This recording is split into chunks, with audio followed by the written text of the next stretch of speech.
spirit, we gather here today to hear three wonderful speakers from very distinct perspectives, representing the breadth and depth of diversity in our community. So I invite you to open your hearts and to open your minds to receive what is familiar and comfortable, and to hold with gentle openness what is new, perhaps unfamiliar, maybe even something that you might not agree with. That's why we're here, to listen to one another with deep respect. And if anything you hear leads you to get that tightness in your tummy, that's normal.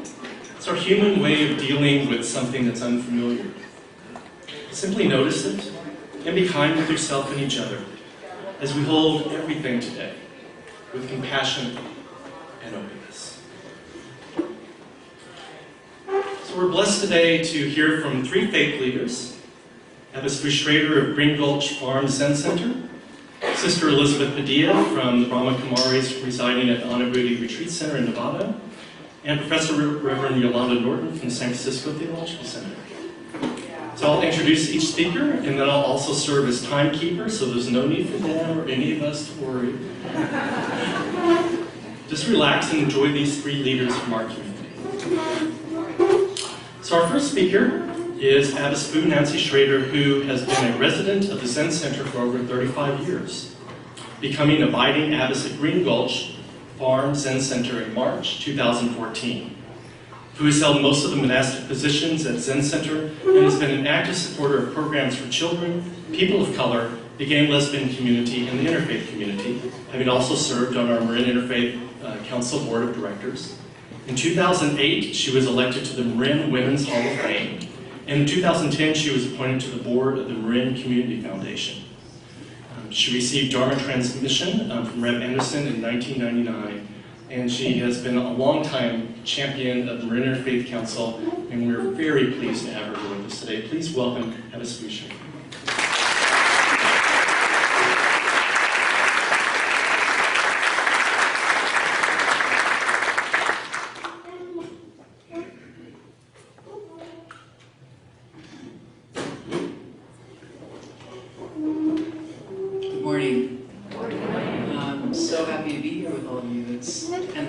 Said many old friendly faces, familiar faces, and lots of brand new faces. I think that's amazing. So the room is packed, and you know, some years it's not been quite so packed, so this is really encouraging for all of us. Did you hear that?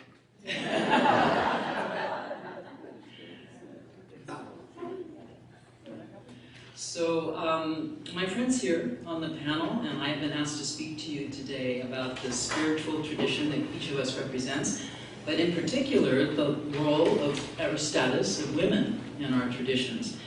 So my plan for this morning is to give you a sampling of some of the stories and contributions that have been made by women in the Zen tradition.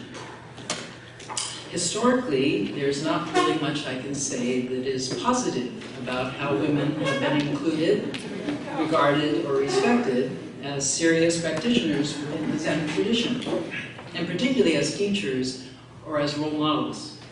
In fact, not so much has been cherished down through the centuries that was either written by women or that features women in a story. And yet we know that women have played a profound role in all societies and in all religions through all time. And for that reason, a very lovely book called The Hidden Lamp, edited by two dear friends of our Zen Center community, Florence Caplow and Susan Moon, recounts, as it states in the subtitle, stories from 25 centuries of awakened women. So this collection of stories, both ancient and contemporary, by and about women, was painstakingly gathered and edited, and then it was given to 100 contemporary Buddhist women teachers to add their own short reflections. So it's one of these older stories, a story from the 13th century Japan, that I'm going to read to you now. And it's called Chiyono's No Water, No Moon. Chiyono was a servant in a Zen convent who wanted to practice Zazen, seated meditation. One day she approached an elderly nun and asked, I am of humble birth, I can't read or write, and I must work all the time. Is there any possibility that I could attain the way of Buddha, even though I have no skills? The nun answered her, this is wonderful, my dear. In Buddhism, there are no distinctions between people. There is only this. Each person must hold fast to the desire to awaken and to cultivate a heart of great compassion. People are complete just as they are. If you don't fall into delusive thinking, there's no Buddha and there is no sentient being. There is only one complete nature. If you want to know your true nature, you need to turn toward the source of your delusive thinking. And this we call Zazen. Chiono said with great happiness, with this practice as my companion, I have only to go about my daily life practicing day and night. After months of wholehearted practice, she went out on a full moon night to draw water from a well. The bottom of her old bucket, held together by bamboo strips, suddenly gave way, and the reflection of the moon vanished along with the water. When she saw this, she attained great realization and wrote this enlightenment poem in celebration. With this and that, I tried to keep the bucket together, and then the bottom fell out.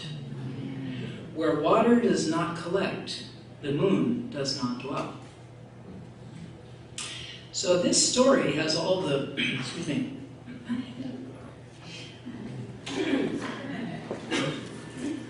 water.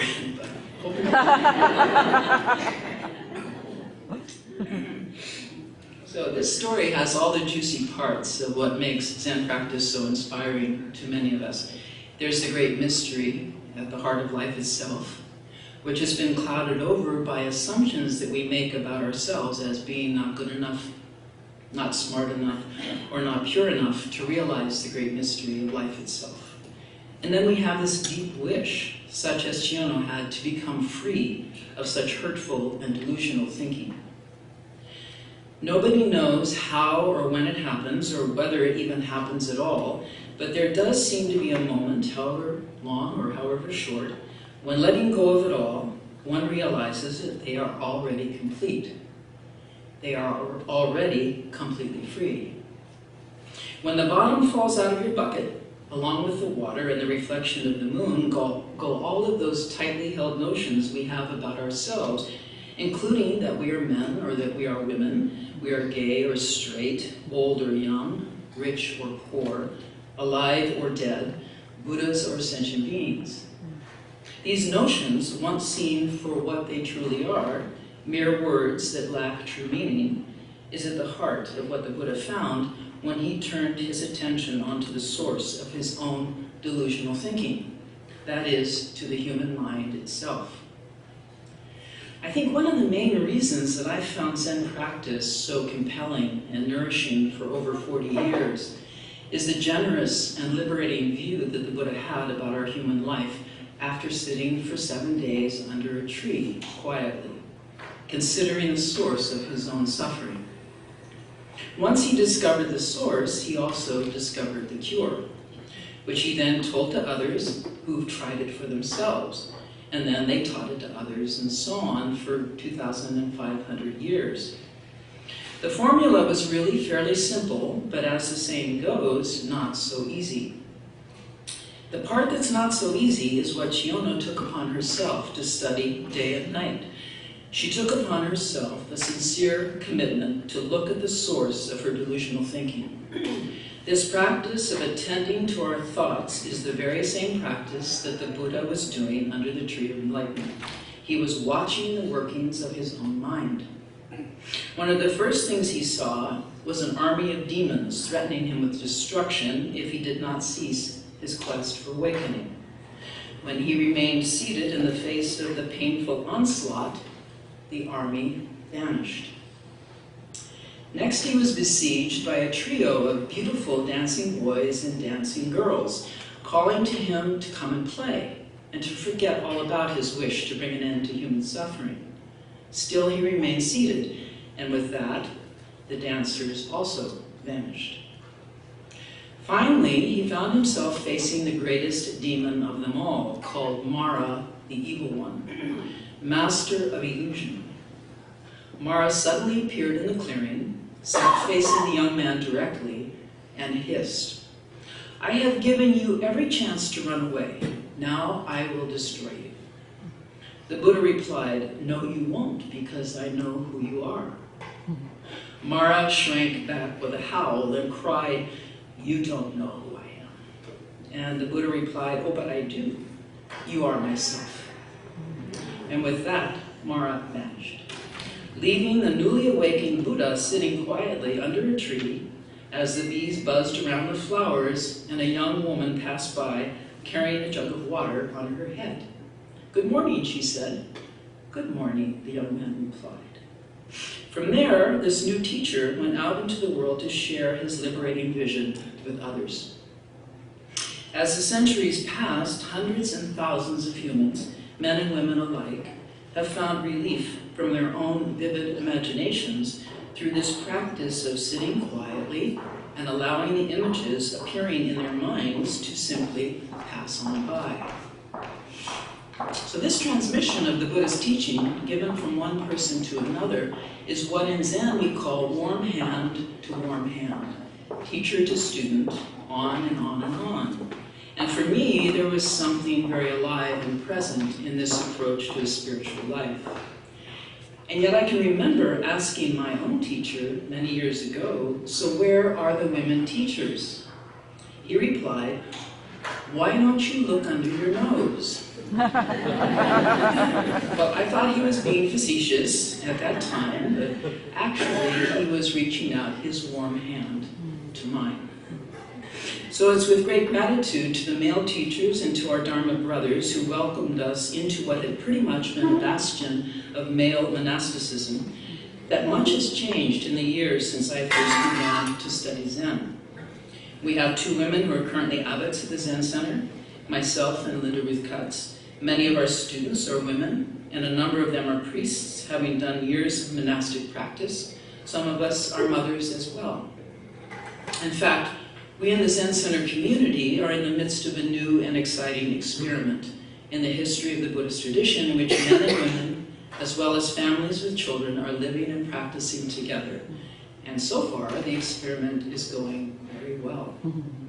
So one of the reasons the Zen Center has been able to break free from the old ways is entirely due to our founding teacher, Shunryu Suzuki, and his wonderful wife, Mitsu Suzuki, who encouraged all of us to try something new. As our Zen teacher, Suzuki Roshi allowed women and men to practice together at our monastery from its very beginnings, something unheard of in Japan.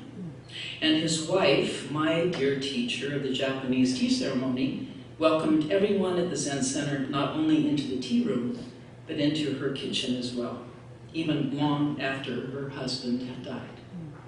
So as one of the most inspirational teachers in my life, I want to tell you just a little bit about Suzuki Sensei, as we called her, and about the practice of tea as well. The tea ceremony is a Zen-inspired art form. Since the end of the Second World War, it's been primarily practiced by women in Japan, but now also in the West.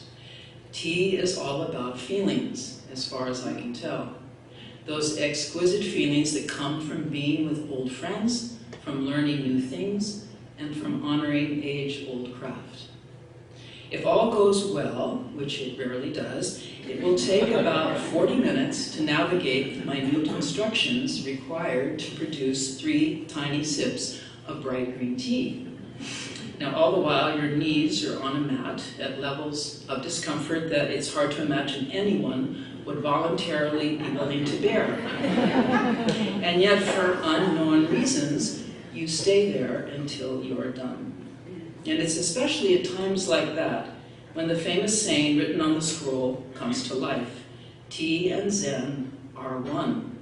Stay until you're done.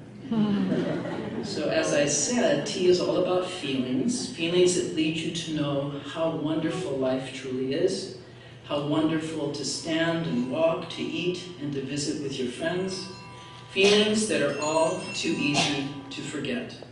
And so we practice them again and again. We practice having feelings, all kinds of feelings. When I first decided to ask Suzuki Sensei if I could study tea with her, my motives were less than pure. I had no idea what tea was, nor was I particularly interested in finding out. I had no idea about any of it, but I wanted to get close to Suzuki Roshi, who had already died, and whose memory and reputation at Zen Center was the living basis for our community. Everyone was grieving who had known him, and there was his wife who had known him best of all. I wanted her to speak to me about her husband, which she rarely did. She didn't have to. Suzuki Roshi, as with teachers before him, wasn't gone. He was embodied in those who had loved him. And he still is, and so is she, and that's how it works. You love your teachers for all the things they've given to you through their selfless practice, such as this simple instruction that my tea teacher said to me: lift heavy things as if they are light, and lift light things as if they are heavy. I love Mrs. Suzuki because she was my teacher, and the parts of myself that I love best have come to me from people like her. I think all of us can think back on those people who opened us up to the light of this world, even in such simple gestures as sharing a meal or making a bowl of green tea. This act of making a bowl of tea in front of others is called the tamai. And it's the tamai that we study with Mrs. Suzuki in our classes every week. One of the many stories about the tradition of tea I particularly like are the ones that she told us about Sen no Rikyu, a 16th century Japanese tea and Zen master who perfected the tea ceremony and raised it to the level of an art form.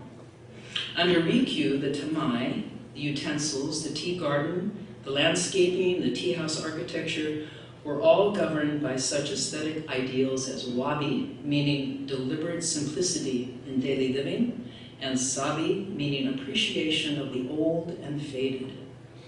But even more importantly, by a profound regard and respect for one's fellow human beings.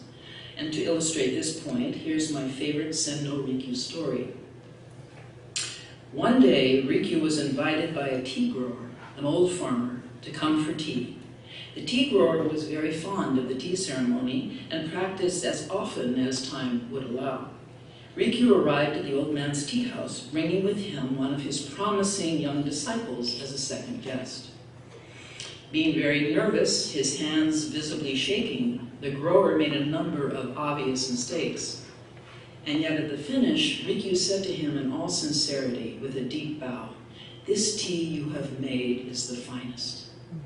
On the way home, the disciple asked Rikyu how he could have made such a comment given the amateur performance by that man. Rikyu replied, "He made tea for me with his whole heart."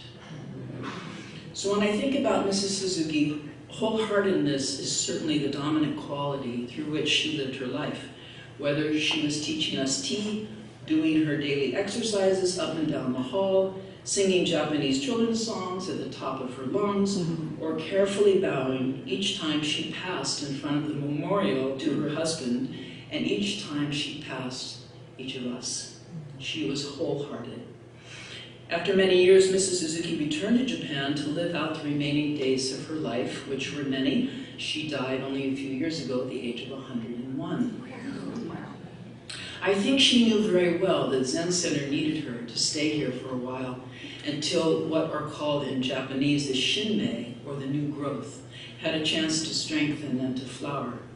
Her presence and example were a through line from the temple life she'd known in Japan to our sincere efforts to ground our own cultural practices in Suzuki Roshi's simple and profound teaching. She took so many of us under her wing personally, and yet it wasn't really personal at all. She was not my friend, she was not my parent, she was my teacher. She had Dharma, meaning truth, to offer, as had her husband, his son and now their grandson, who have each taken the long plane ride to come here to America to teach us the essential meaning of Zen. And what is that?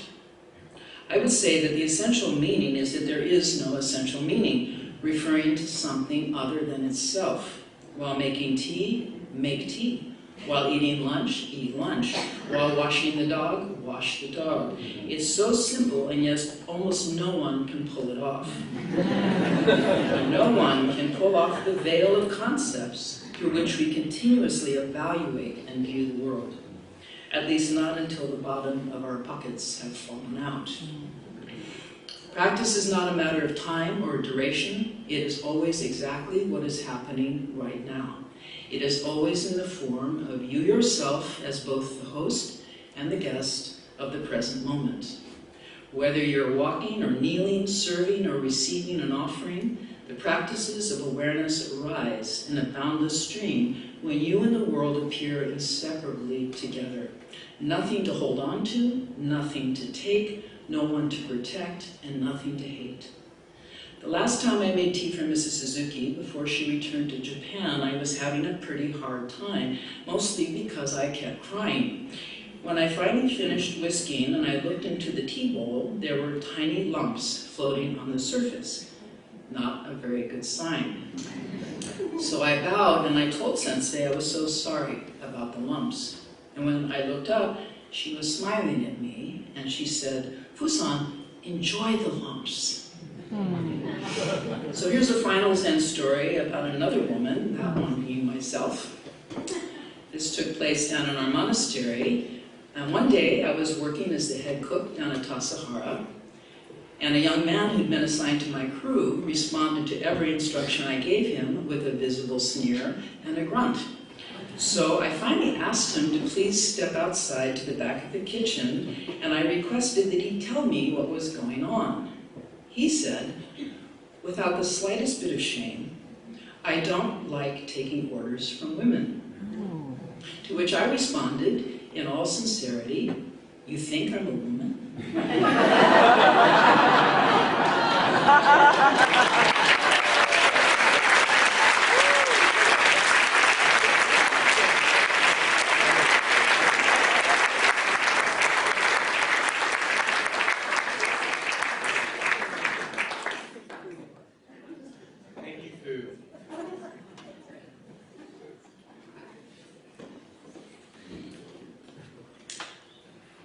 So our second speaker today is Sister Elizabeth Padilla. Sister Elizabeth is the program manager at the Anabodhi Retreat Center in Nevada and has been a spiritual educator since 1985. Her education and career includes work in theater, music, 20 years experience in human resources and program management, and 12 years of interfaith work, which includes having served on MIC's board of directors. She is trained as a facilitator in self-development, and she's fulfilling her life stream by reaching the heart and spirit through songs and through her work. Please welcome Sister Elizabeth Padilla.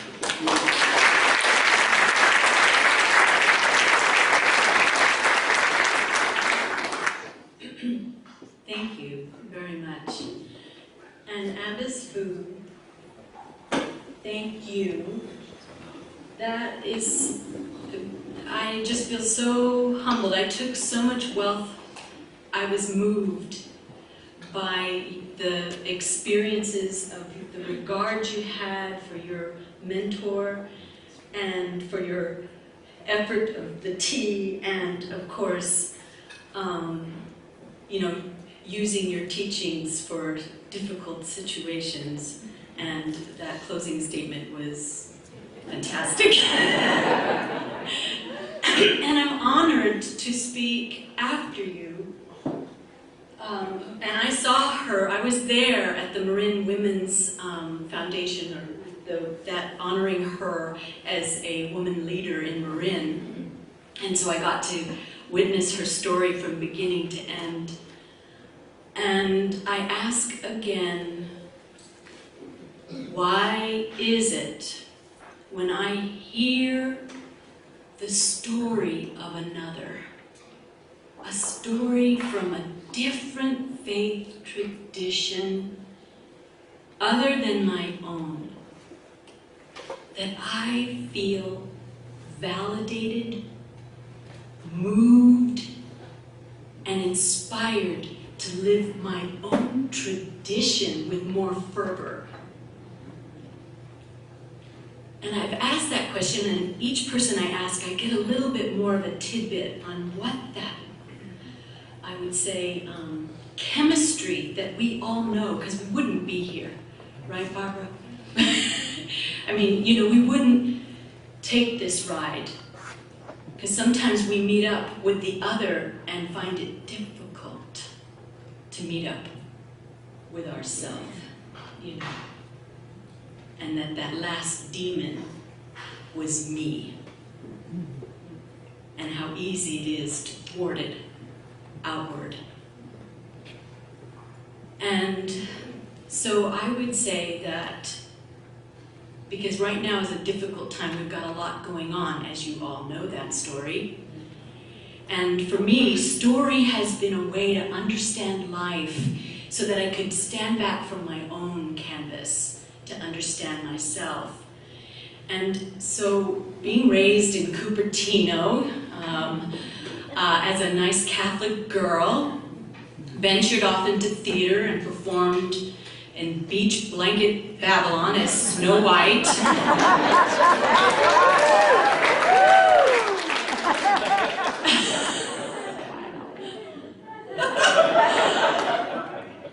But even in that zany character, in my heart of hearts, I did that for 5 years, 1,300 shows of cuteness, gone vamp, you know, she comes out of her closet, so to speak. And it was sort of a metaphor for my life. Who is a lich? Then I'm going to be out on a limb. I will be cutting myself off from the rest of the tree. But if I'm an instrument, if I connect to the seed, that sap that connects all of us as a one human family, connect to the seed, then I nourish the whole tree. But of course I know the branch that sustains me, and I know where I belong. And so for me, the service that we do at our retreat center in Novato is to help people find what that personal blueprint is for them. Where do you sit on the tree? And how do you nourish this human family? So I'd like to close with a song. And this song is called Om Shanti Om. And that means I'm a peaceful soul. Om Shanti. Shanti is peace. Om, universal Om. I, the divine. Shanti. Shalom. Salam. Om Shanti.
Om Shanti, Om Shanti.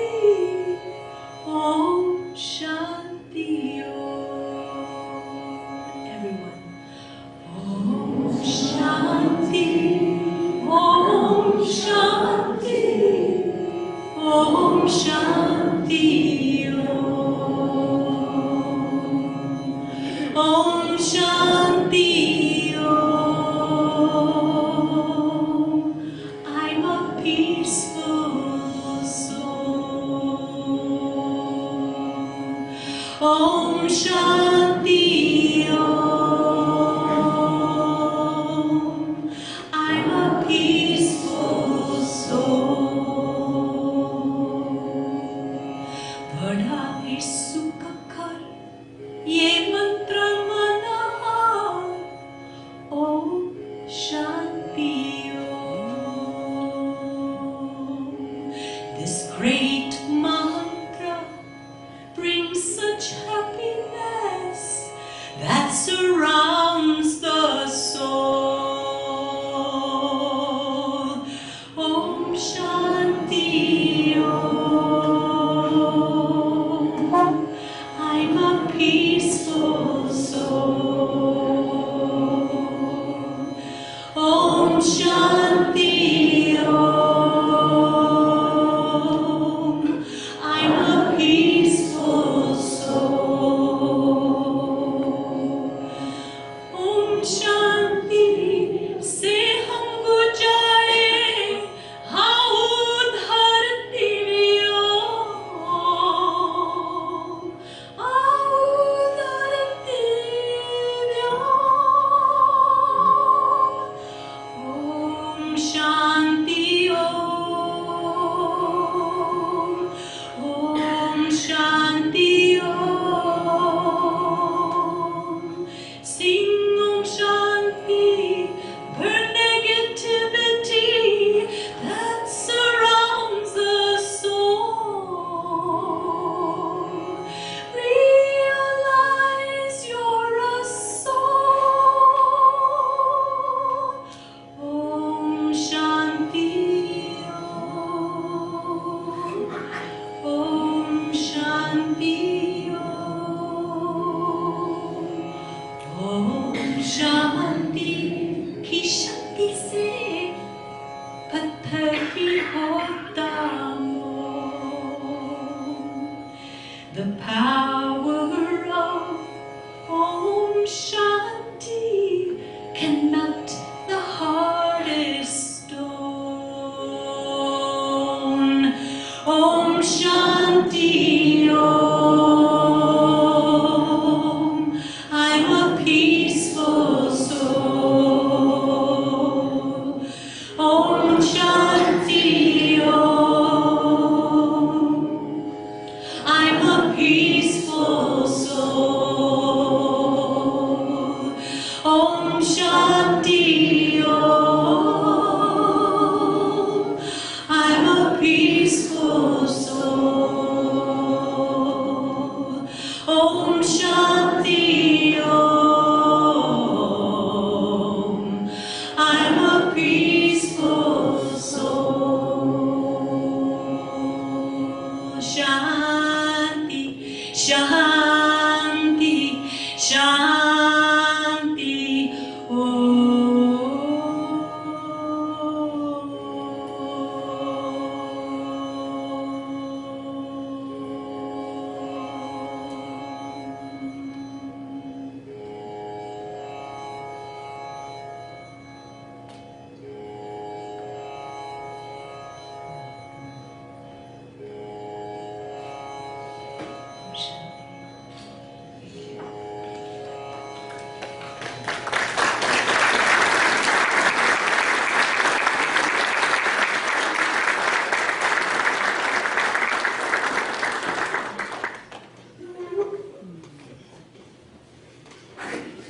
Thank you, Sister Elizabeth.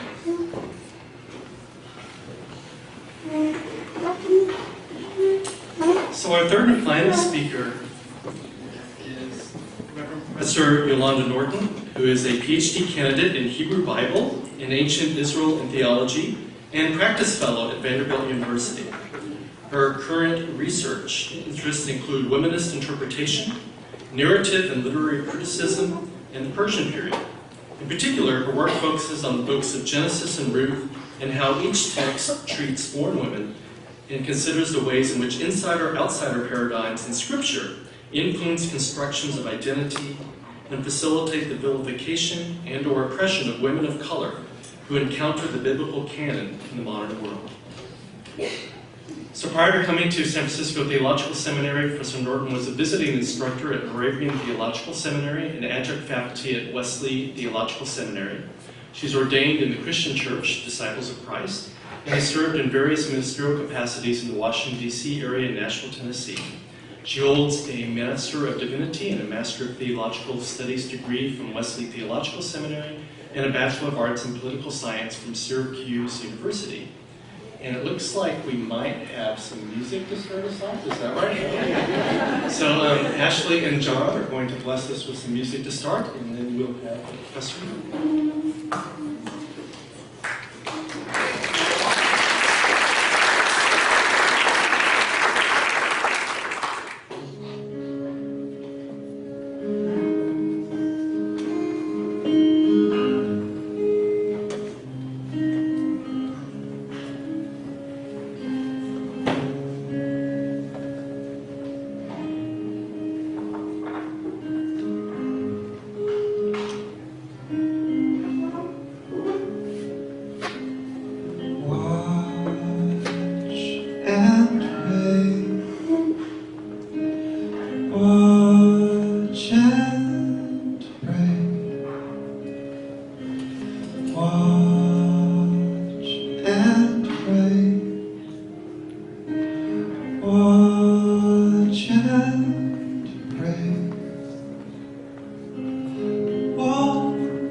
How you weep for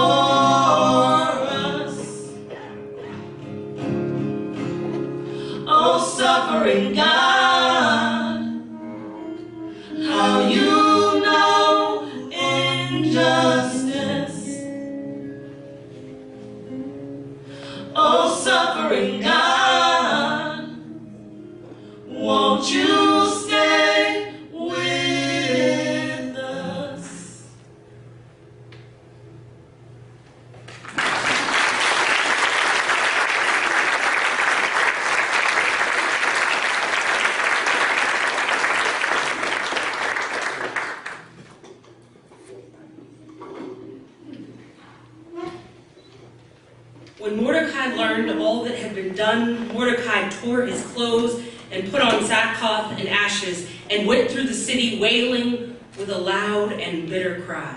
He went up to the entrance of the king's gate, for no one might enter the king's gate clothed with sackcloth. In every province, wherever the king's command and his decree came, there was great mourning amongst the Jews, with fasting and weeping and lamenting, and most of them lay in sackcloth and ashes. When Esther's maids and her eunuchs came and told her, the queen was deeply distressed. She sent garments to clothe Mordecai so that he might take off his sackcloth, but he would not accept them. And then Esther called for Hathach, one of the king's eunuchs who had been appointed to attend to her, and ordered him to go to Mordecai to learn what was happening and why. And Hathach went out to Mordecai in the open square of the city in front of the king's gate, and Mordecai told him all that had happened to him, and put the exact sum of money that Haman had promised to pay into the king's treasury for the destruction of the Jews. Mordecai also gave him a copy of the written decree issued in Susa for their destruction, that he might show it to Esther, explain it to her, and charge her to go to the king to make supplication to him and to entreat him for her people. And Hathach went and told Esther what Mordecai had said, and then Esther spoke to Hathach and gave him a message for Mordecai, saying all these things. Mordecai told them to reply to Esther, do not think that in the king's palace you will escape any more than all the other Jews. For if you keep silent at such a time as this, relief and deliverance will rise for the Jews from another quarter, but you and your father's family will perish. Who knows? Perhaps you have come to royal dignity for just such a time as this.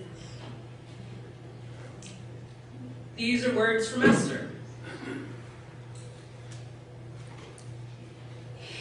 So you'll have to forgive me, but my mentor says you have to bear testimony. You have to speak your truth or they'll kill you and they'll say that you loved it. So here it is. Y'all, I'm tired. I'm tired of turning on the television and seeing the blood of black people running in the streets.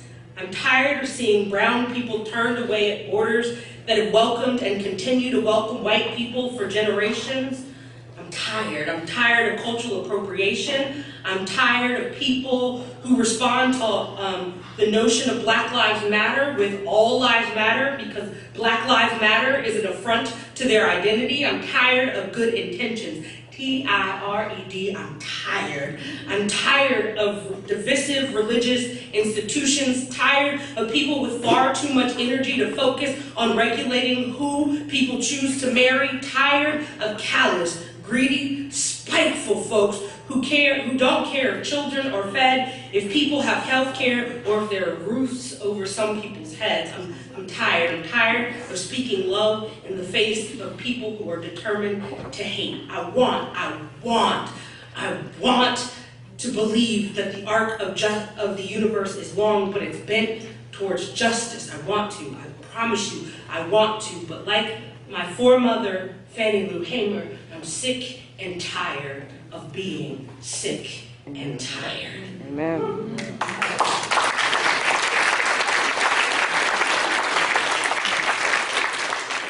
I'm so tired that some days I want to walk through the streets with my black power fists in the air, singing James Brown. Say it loud, I'm black and I'm proud. I'm so tired that some days I want to burn it all down. I'm so tired that some days I want to hide in the comforts of my home, hidden from the pain and the destruction and the death. I want to cling to the comforts of the things that I've earned. After years of being unseen and ignored and despised because of the color of my skin, the width of my nose, the nap of my hair, I want to revel in my accomplishments. I want to revel in the accomplishments of staring down racist and sexist systems and winning.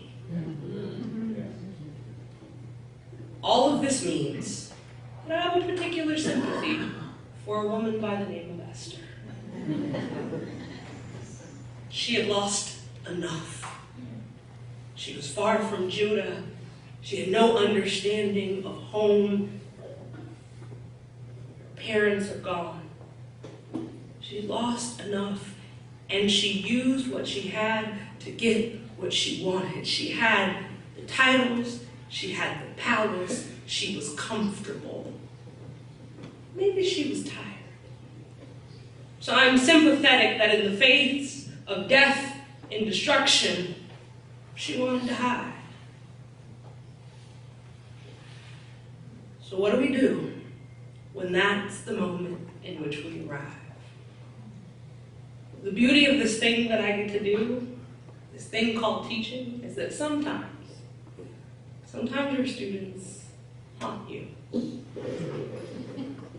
And so, when faced with this question, what do you do when you're tired? I heard the voice of this tall, lanky student that I have, who sings a kind of music that those who know me know that I would not normally listen to.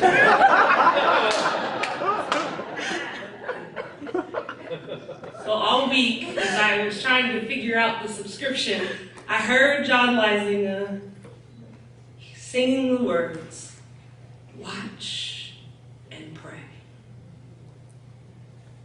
What does that mean?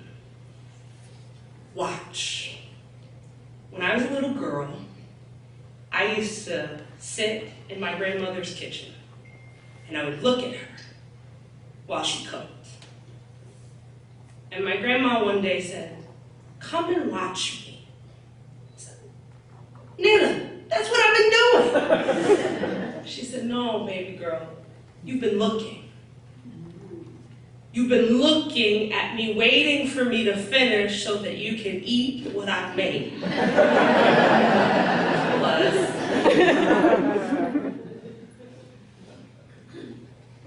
But she said, "Come and watch." And I learned some things at the feet of my grandmother. I sat with her and I learned how to make biscuits and fried chicken and make collard greens, and I learned how to use my hands to create something. I started watching. I was no longer looking so that I could consume. I was watching so that I could create. I was participating in providing sustenance and hospitality for the people that I loved. I had learned to watch. For too many of us, we exist in the world and we're simply looking. We see homeless people on the street. We see people dying. We're looking at the world fall apart at the seams, and it's time that we watch. Time that we look intently with intention and perseverance and participate in the healing. Amen. It's time that we watch people living in poverty and do something about it. It's time that we stop looking at people hurting as we walk down the street and think that someday it'll get better. We have to watch with intention. So, Emily Towns, a mentor of mine, says we live at the rim bones of nothingness. Those of us who are marginalized live at the rim bones of nothing. We take wisdom from our past and from theory, from the textbook. My rim bones of nothingness is my grandmother teaching me to no longer look, but to watch. And then to pray. Prayer often looks like bowed heads and empty promises to God. Prayer becomes our passive excuse to do nothing. Prayer, too often, is that rhetoric that we send out into the ether and hope that some mysterious divine being will fix something. Hear me. Emily Town says that the deepest spirituality occurs when we do something about the things that we see.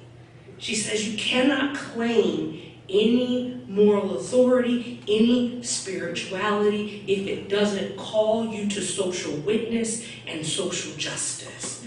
The deepest prayers don't happen on our knees. The deepest prayers don't happen with bowed heads. The deepest prayers happen with our hands and with our feet. The thing about this woman named Esther, this text called the Book of Esther, is that it almost didn't make it into the Bible. And it almost didn't make it into the Bible because there were no theophanies, there were no angels of the Lord, there was no temple, there was not enough ritual, and so people thought there was no God in this text. We've got to learn to unlink God talk and God walk. All right. There are plenty of people who know all the right words to say and have no intention to do anything about it. We, as those who are called to do this work, must learn to live with God walk. That means you may never say a word, but you do something. Pray. Hold some person's hand who's not had a meal and walk them to sustenance from your own pocket. Pray. Give up your privilege so that others might live. Too often when we talk about justice, it looks like guilt and shame. Guilt and shame does nothing but make us feel better about ourselves. If we are to live the truest forms of justice, what I've learned as womanist justice, we have got to let go of something that we own, something that we claim, so that others might flourish and shine brightly. I believe that the divine witness in this era is that we have all been created for such a time as this. Watch and pray.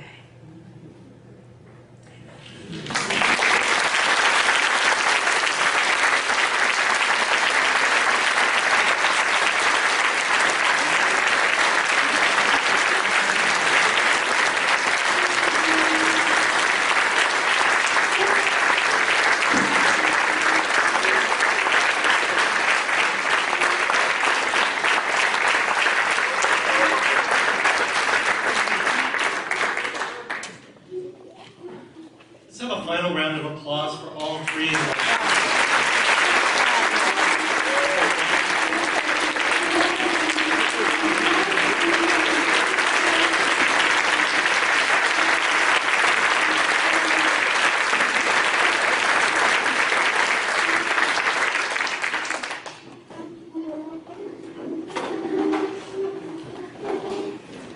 Thank you, Boo. Thank you, Elizabeth. Thank you, Wanda, for your inspiration and your heart leading us forward as we put our prayers into our walk. So thank all of you for coming today and for joining us. Please join us for Love's Marin. Please join us for the immigration rally on May 22nd. Please sign up for our e-newsletter, in which you can keep up with all of our activities. We thank you for your support, and I also want to announce a Visionary Marin, which is our other big event of the year, will be Sunday, November 11th. Sunday, November 11th at Rhoda Shalom. And this year we will be honoring two education visionaries, Betty Hodges of the Hannah Project and Kim Mizuka of 10,000 Degrees. So join us on November 11th for that. And invite you, as we prepare to leave now, just to take a moment to be in silence. Notice what is present in your heart and your body, here and now. What's reverberating in your own soul that will carry you forward from this place?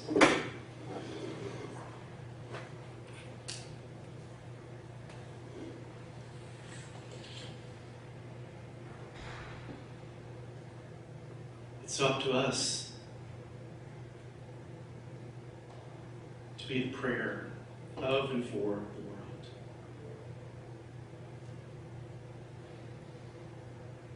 It's up to us to live love. It's up to us to be the light. The closing word from Marianne Williamson. The universe is wired with the electricity of God, and each of us is a lamp. It doesn't matter the size or shape of the lamp. With every prayer, every thought of forgiveness, every meditation, every act of love, we plug in. The more of us who plug in, the more the darkness of the world will be cast from our midst. Thank you so much for plugging in today, and we'll see you again soon.